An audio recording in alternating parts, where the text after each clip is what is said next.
ቆይ እስኪ የመጣሁትን መንገድ ላስበው ዞር ብዬ ቆይ እስኪ ምን አለ ለሱ የተሻገርኩት ያለ ጌታዬ ለማለፍ ኃይል ሆኖልኝ ከጌታ እርዳታ በስቶልኝ ነው የማውቀው የአምላኬን ምሕረት ደግነቱና ቸርነቱ ነው።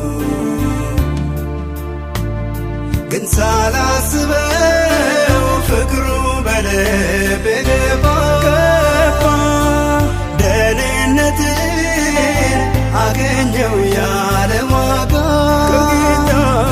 ግን ሳላስበው ፍቅሩ በልቤ ገባ ደህንነትን አገኘው በሱ ጸጋ